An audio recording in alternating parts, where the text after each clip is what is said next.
Now, here's a piece of news that flew under my radar last month, but I still feel it's very important to bring this to your attention, given the fact that throughout this year, Mayor Eric Adams has been highly critical of Congress as well as the Biden administration as it pertains to the so called migrant crisis. Now, Adams' critique of Congress is no surprise, given the fact that the Republicans hold a slight majority in the House of Representatives.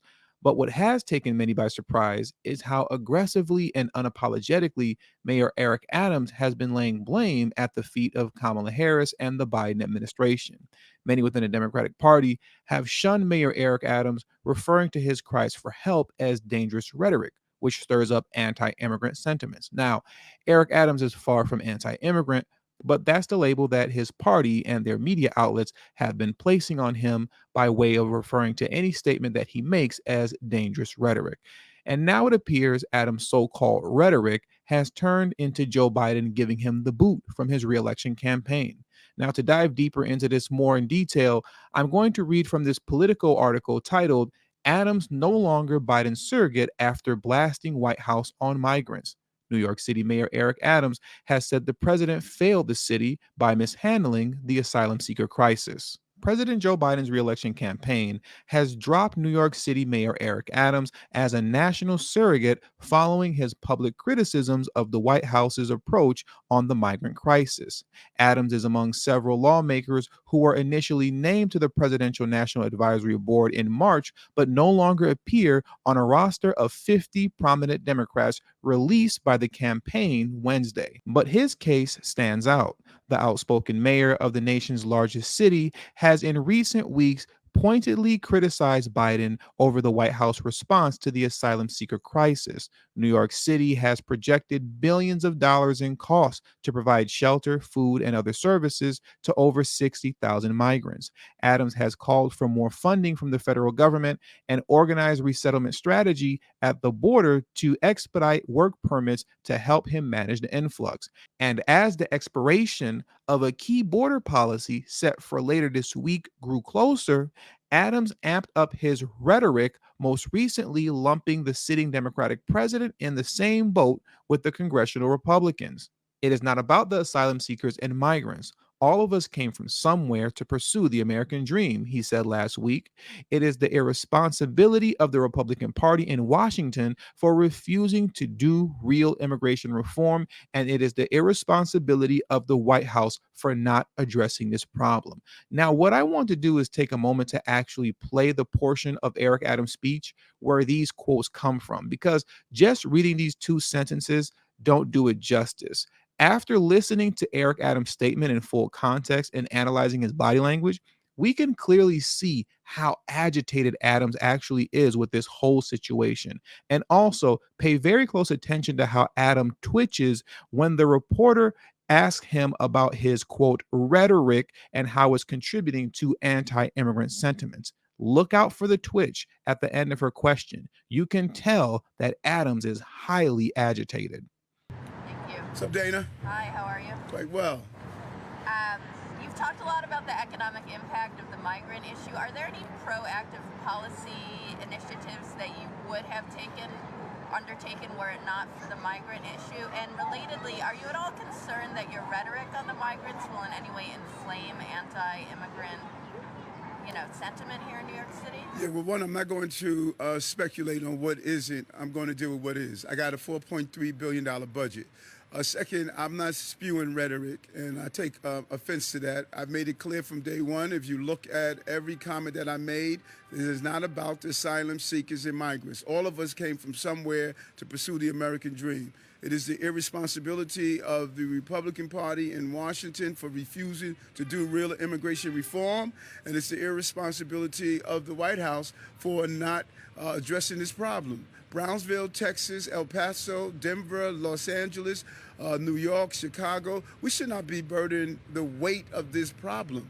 And so it's not about the people who are pursuing the American dream. It's the irresponsibility of those that are allowing them to come to a country and not build the infrastructure to allow them to pursue that dream. So people who are attempting to make it that this is an attack on the migrants, I did not see them sleep with the migrants in a hurt. A lot of people sit on the sideline. I don't see them on 34th Street volunteering to give out food. I don't see people on the ground. I'm on the ground. If they love our migrant and asylum seekers, they need to stop being intellectual and philosophical and come and participate and help. We need a lot of volunteers. So they should come and volunteer their time.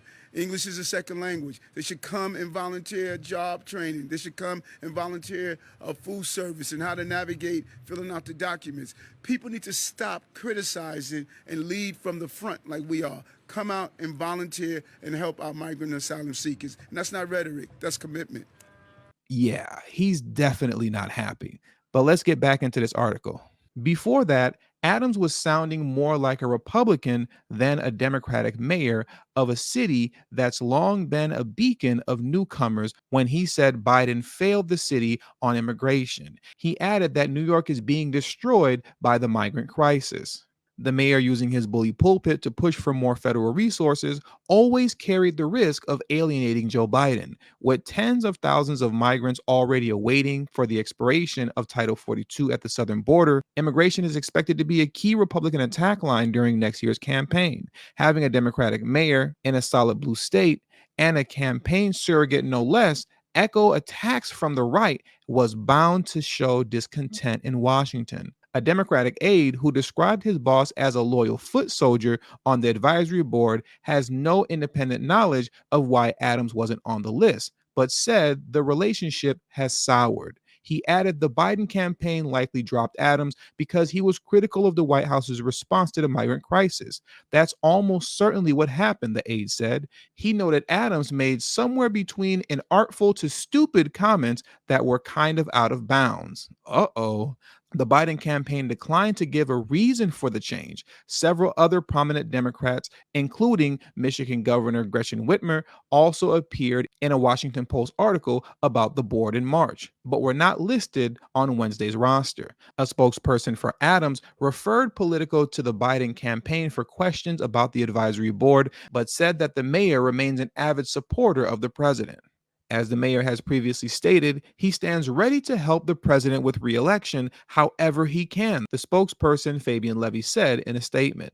Levy also pointed Politico to a previous statement that the mayor made in response to a question about how he might balance his support for Biden with his critiques for his border policies.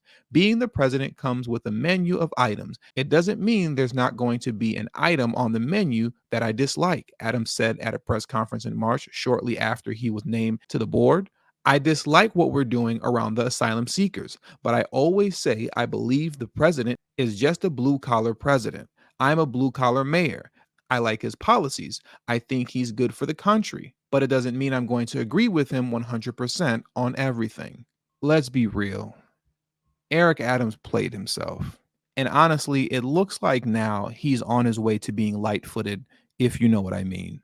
It appears, at least at this moment, that the Democratic Party is through with him, and I believe they'll continue to throw him under the bus via the media, as well as Biden not sending him any aid for the remainder of his presidency. And all that will be used against Adam to get him removed from office since he's not playing ball and taking his lumps on the chin. But we'll see. So with all that being said, that does it for today's video. So please make sure you hit the subscribe button as well as the bell notification next to the subscribe button so you'll be notified whenever I release a new video. All social media links will be pinned in the comment section below. I also have a Telegram group now, so if you have Telegram, make sure to hit the link in the description box below as well as pinned in the comment section to join my Telegram group. And also, please make sure you text tdhiphop to number 33222.